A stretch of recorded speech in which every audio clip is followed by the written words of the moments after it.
Okay, thank you everyone for coming. I am going to go over today. This session is the buyer brokerage agreement, the showing agreement, and the pre-touring agreement, when to use which one, and how to access these forms, how to fill them out. So let's go through this briefly. Again, hold all questions till the end, please. I am on Paperless Pipeline, which you all have access to. I am on the reference tab. These are our individual forms for Florida Realty Investments. Go down to new forms.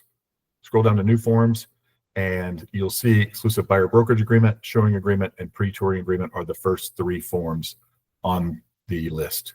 So we're going to open up buyer brokerage agreement. As you can see here, I am going to open the document so I can fill it out myself. That's what you guys will do. And it is a shareable PDF. Let me share this tab instead. And here we go. Please hold all interruptions for the end. Any questions that you have? Okay, so the parties, we're going to put the consumer here, which will be, Bob and Mary buyer. Okay, the term will begin on whichever date it is until the termination date. Now you can make that a little bigger. You can choose whatever length that you would like here, between 1 day and less than a year. Okay, so that is where you do this. This agreement is what you use. This is the agreement that locks them in the most. So let's talk about that first. The buyer brokerage agreement is the one that locks them in for a time period. The showing agreement is the one that locks the buyer in for individual properties. The pre-touring agreement means very, very little. It just covers the bases required by the NAR settlement, does not lock them into anything, which we'll go over when we go over these forms. But this is the most secure agreement you can have with a buyer. Again, if they sign one of these with me today and then they sign one with Sean on Friday, they're going to owe us both. The one doesn't take precedence over the other. If they sign one with Sean and he gets him under contract, Sean's probably going to get paid at closing and I'm going to have to fight for mine. We're not even sure. It's a little bit of the Wild West still on this, but this is the most locking thing, and they will owe us. These are adults. These buyers are adults. They're signing a legally binding contract, just like a agreement for sale and purchase, just like a listing agreement is a legally binding contract. So let's go through this. You got their name, you got their time period. This is the most important thing. This is what locks them in. The type of property, this is not important. It doesn't always stay the same. Just say a residential property. Just put residential. Location, you can put Central Florida, North Florida, South Florida, wherever. Just make it nice and broad. It doesn't matter.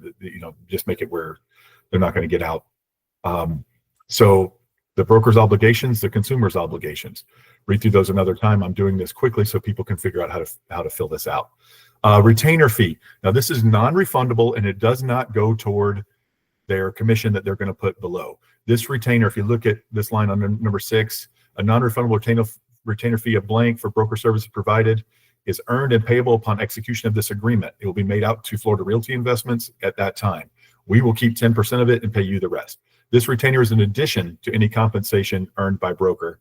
Broker and consumer agree that retainer is for real estate services described herein and does not constitute a fee paid for rental information list as described. You guys, when you went through school, you remember the rental information list. They made a big deal about it. I've yet to see one.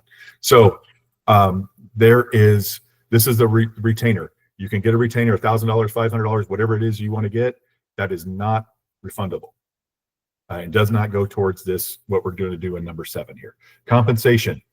Purchase or exchange, this is where you do the 3%, or you don't do that here and you do 3% plus the $399, $350, whatever your transaction fee is, $175, or you can do whatever amount you want toward your transaction fee. So let's do $350. So this is your 3% plus $350. Okay.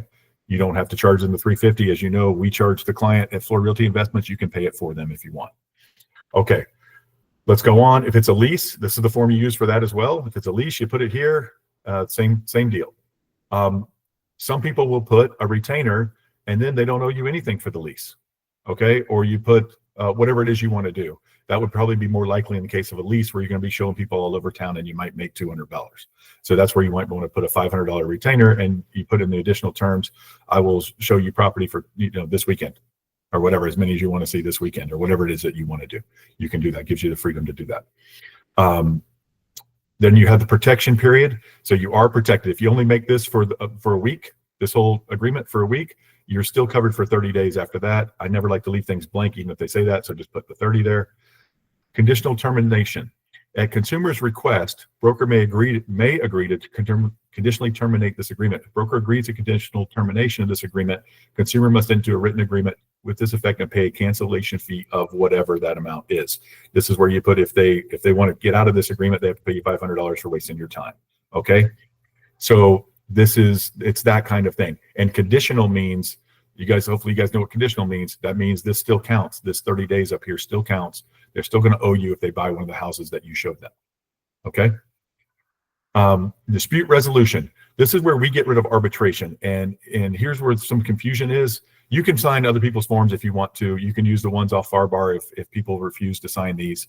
That's mostly on the compensation agreements that people have done. Other brokerages have refused to do that. And that makes a little bit more sense because arbitration between brokers goes before the board, and it's just a panel of realtors, and it's relatively inexpensive and pretty easy. It is completely unpredictable. You never know what's going to happen, but it goes before a panel of 5 realtors. This one is between a consumer and a broker. It does not go to the board. The consumer is not a member of any board. They're not bound to any ruling that a board makes. This goes to an actual court. And the reason that we don't like arbitration is because in a lawsuit, the loser typically has to pay the winner's legal fees, which cuts down on frivolous lawsuits. People trying to get out of things that they are legally bound to do. We're assuming that we're going to be right in these because we're going to be the ones doing things how we're supposed to be doing them. And so we do not like arbitration. We'd rather have regular legal battle in a regular legal court. I am not a lawyer. I'm going to say that every time, but that is what our legal team advises us. Okay. Because if you're fighting over $7,000 and your legal fees are going to be $10,000 to do it, what would be the point? So that's how you get out of luck. So that's to protect you guys. It's not our money. We only get our transaction fee. We're going to live either way. But $7,000, $12,000 means a lot to you guys, a lot to anybody, but a lot to you guys. Whereas we're talking about $350, $175, something like that. Okay. Brokerage relationship, other terms. So this is where you would put any additional terms, other terms. Okay. This is what we've added also. By selecting this box, consumer requests to be shown only listed properties for which seller is offering buyer brokerage compensation. So if your buyer cannot afford to pay you out of their pocket, let's say they're doing down payment assistance, let's say they're scrounging up every dime from every family member they can to put a down payment, and they say, you know what, I can't afford to pay you 3% if the seller's not paying it. This is where you click that box, and that gets you. There's been a lot of talk about steering and stuff like that, which is not the original intent of steering, but there's been a lot of talk about steering it away from brokerages who aren't offering compensation. And this gets you off the hook for that because that's your consumer asking you. Guys, consumer is always right on these legal documents. They do have to abide by the terms of them, but they're always right. If they request not to be shown properties where they can afford to pay you, then you're allowed to not show them properties where no one's paying you anything. Okay. So that's where we are with that. And that's it. You guys, another thing, you guys are an authorized associate of the brokerage. It says authorized associate or broker. We're not going to, Chris is not going to sign these all day for you guys. So you're authorized to sign these on your own. Okay. You are an authorized associate. You're an independent contractor agent of our brokerage. Okay. So that is the buyer brokerage form. Let's go into immediately, if someone does not want to sign the buyer brokerage form and they would like to just see 5 properties this weekend, or just see 3 properties, or they only want to see this one property with you, that is where we're going to get into this form, which is the showing agreement. Let me blow this up for you a little bit. Okay, showing agreement. This is for properties. The buyer brokerage agreement bonds you guys for a time. This bonds you guys for certain properties. This is your agreement for certain properties. They only want to see these properties. It doesn't matter when the time is, but this is typically going to be people who are like, I don't want to be tied to you for 3 months. I just want to see these 3 properties, on Saturday. Okay. And that is when you will put in here 123 Oak Street, 142 Main Street, whatever those properties are. Okay, that's what you'll do there. Again, the box where they don't want to be shown properties, if they're not for not being offered buyer brokerage compensation, obviously that we would do that before we know what properties it is anyway, but you can go ahead and click that. Broker obligations, consumer obligations are the same. Compensation is the same. The retainer fee is the same. Purchase or exchange. Purchase or exchange is where that's the same as well. You put an amount or an amount plus the 350 or 175. That is all the same as the previous one. Non-refundable retainer is exactly the same, and additional terms. So this is all the same. Arbitration is the same. Everything is the same on this form, but you're doing properties only. There's no cancellation. There's no anything else because it doesn't need to be. If they buy those properties anytime, they're going to owe you this. It is not time bound. So if they buy those properties anytime after you showed it to them, they're going to owe you whatever numbers you put down here in this. So here's how you would typically do it. You either do 3% here, or you do 3% plus 350 or whatever the numbers are. Okay, whatever you've agreed to. And that is the showing agreement. Very short and sweet. Again, you sign, you initial everything, broker or authorized associate. That's not both broker and authorized associate. That's one or the other. So you can just sign there. Okay, initial there. All right, let's go to, we're going to share again, and we're going to look at the pre-touring agreement. This is a very, very loose agreement. 1 second.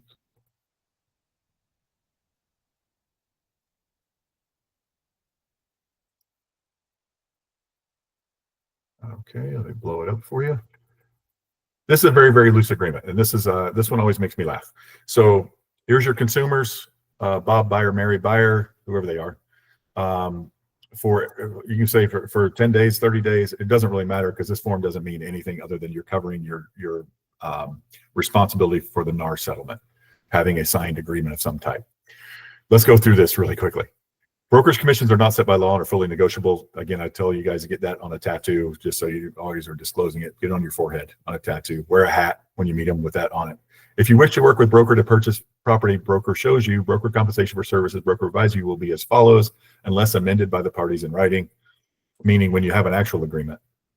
You can put whatever you want here, 3% plus whatever. Go ahead and put the right amount. If you wish to work with broker to purchase a property, broker may ask you to sign a separate agreement detailing the party's responsibilities during the sale.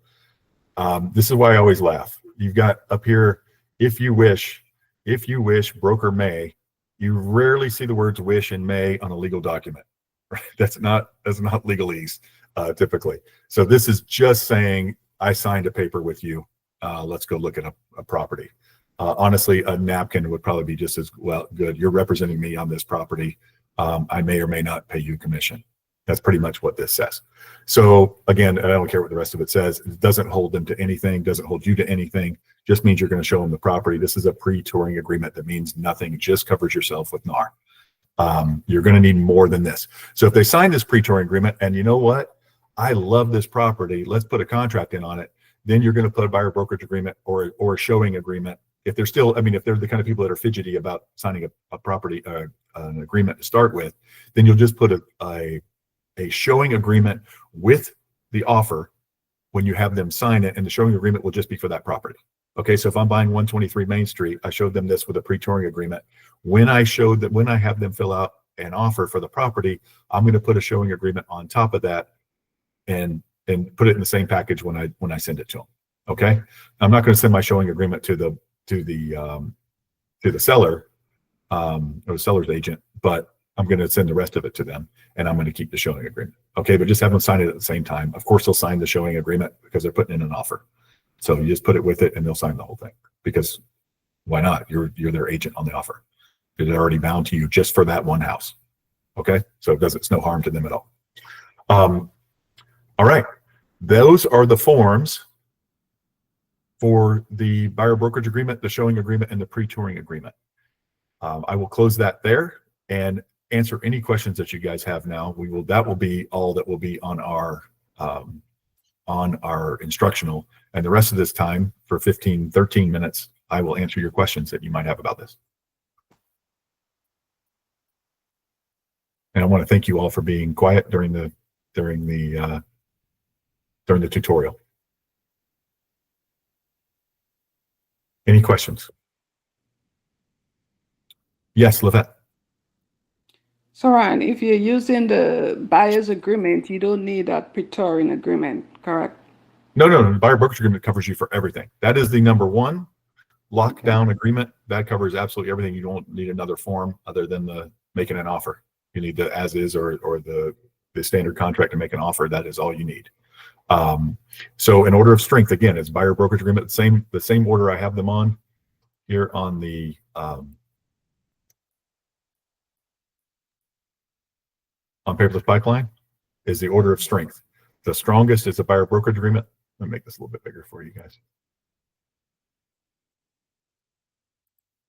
The strongest is the buyer brokerage agreement. The next strongest is the showing agreement. Buyer brokerage agreement is time. Showing agreement is property. And the pre-touring agreement is if they just won't sign anything else, and that's just something, the bare minimum you need to get them in the building. Okay, to cover yourself for the NAR settlement. Okay. I will briefly tell you guys, I'm not going to cover it on there, but the modification to buyer brokerage or showing agreement. So you cannot put a range. You can't put, let's say you put them down for 2.5%, and then the listing agent offers you 3%. You can do a modification to buyer brokerage or showing agreement that changes it to the 3%. Or if the builder is offering you a $5,000 bonus because it's the third DR Horton home you've sold this year, then you can add the $5,000. You can modify it to add that, but otherwise you cannot accept it. You cannot accept more than what is on that agreement, any of these agreements. Okay. Anthony, you have a question. You might be on mute, and there you go. Yeah, sorry, I was a little late to the joining the meeting, but where are these forms located? Just paperless pipeline? Under the reference tab. On paperless pipeline only? Yes, sir. Yes. Okay. Paperless pipeline, and then the reference tab. Okay, thank you. You bet. And then it's under new forms. So it'll be there's all kinds of headings here. Let me close this down. There's all kinds of headings here, and this is just the new forms. Okay. We have contract forms, commercial forms, lease forms, listing forms, miscellaneous links. So your business cards and name tags, all kinds of resources here for you. That's what the reference tab has, all these resources for you. We have videos, we have new forms in Spanish. We have office forms, which is going to be your commission disbursement request. You guys use these a lot. Our vector logo is on here for when you have websites, all kinds of stuff, affiliated business disclosure. That's where it gets the fee across and all that stuff. So all of this is on here. Our brokerage license, if you ever need that, our E&O insurance. We have an investor questionnaire, which you guys want to do in my investor presentation. I'll go through that with you. Listing transfer requests, all these things are here. Your W-9, you guys need a lot. Vendor list for Orlando area and Tampa area. All these things are available. Different listing transfer forms for different boards. All right. So the coronavirus stuff that we don't need anymore. So all of that. Okay. Next question, Ivan. Hey, Ryan, can you hear me? Yes, sir. I was wondering if anyone is monitoring these buyer brokerage agreements prior to any contracts we enter with sellers. Builders have been asking you for them, but it's really not their responsibility or their right to ask you for them, but you might as well do it because there's nobody policing this stuff right now. And the builders will look for any reason not to pay you. And so they're asking for those. FRI is not asking for these forms at any point prior. Oh, we are. Yeah, we are, because if we get audited. We got audited early. Prior to contract. Pardon me? Prior to sales contract. No, we have to have it when you have a sales contract, because we'll never get audited for deals that never went through. We'll get audited for deals that closed. If they either show up in MLS or you guys got a commission on them, we are going to be audited for them. So if they ever showed up as closed on MLS, I don't think we've ever been audited for something that never closed on MLS or got canceled or whatever. But yes, we need all your forms. You do not need to turn in every buyer that you work with. No, not unless they go under contract. Okay, thank you. You bet, sir. Lori.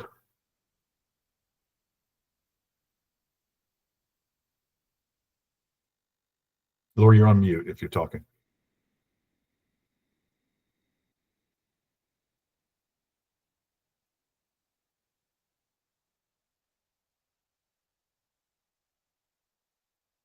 Okay. Guys, I am going to put in, I hope this works. I am going to put in here. You have it on the email that I sent you, the one that got you to this meeting, but I am putting the link in here for our 11 o'clock meeting. And so you can copy that right now to your computer and then paste it in a minute. But we're going to leave this meeting and start, if you have no more questions, on the buyer brokerage agreement, and then start our meeting on the compensation forms immediately after this. And then at 11:30, we will do our listing agreement. I'm going to start those right on the dot of those times. So if you're going to be late, then you're going to miss a little bit of it. But again, if you miss it, like Anthony, you missed the first few minutes of this, there's going to be a very brief 12-minute video with these things on whatever you missed. So if you missed the first 5 minutes, just watch the first 5 minutes of it and you'll see. I explained when to use the forms for what situation, and I kind of went over that a couple of times. So hopefully it'll be easy. Elsa has a question in the chat. Let's see what you got. For leasing, if a well-qualified applicant from out of state responds to an ad online and applied the rental application without showing, do they still regard? No, if you didn't show them the property, that's perfectly fine. You do not. That's a great question. What do I need a buyer brokerage agreement for, or any of these agreements for? If you have an open house, or it's your listing and someone wants to see it, you do not have to have a showing agreement of any kind with them, an exclusive buyer brokerage agreement, a showing agreement, or a pre-touring agreement with them. If they come to your open house, or if they call off the sign and they want to see your property at 123, your listing, your own listing, you do not have to have a buyer brokerage agreement signed with a buyer who wants to look at it. Okay. Any questions on it? Everybody understand that? Maybe some head nods if you understand that, please. And that is a great question. If you're not showing the property, then you don't have to. You do not need one to, if you're going to send them an auto email with all the properties that are available in whatever town you're in, you don't need a buyer brokerage agreement for that either. You can send anybody an auto email, or anything off of the MLS. But if you're going to show them, you're going to physically put them in the property, then you should. I think you should if you're going to send them videos. If you're going to get out and work for them, get one signed. Guys, I've been telling you guys this for 9 years and 11 months to get buyer brokerage agreement signed. That's how long I've been here. So I've been telling you guys for that long to get buyer brokerage agreements signed. Now they're making it mandatory, but before it was just a really good idea, and 10% of you guys were doing it. No matter how many times I said it. I think I got us up from 6% to 10% of you guys. It took me 9 years to get you from 6% to 10% of you guys using them, which I love, because it was never as rock solid as it is now. It was always a very loose document, but now it is rock solid, and it says on there, they have changed. They made several changes to it. One day I'll go over both of them with you guys, not anytime soon, but to show you the changes that they made between the old buyer brokerage agreement and this one. They lock the now that they're mandatory, they lock the, and it's because your compensation is not guaranteed by MLS anymore. So it really locks the consumer in. They start calling them consumers, and it really locks them into their responsibilities, including paying you.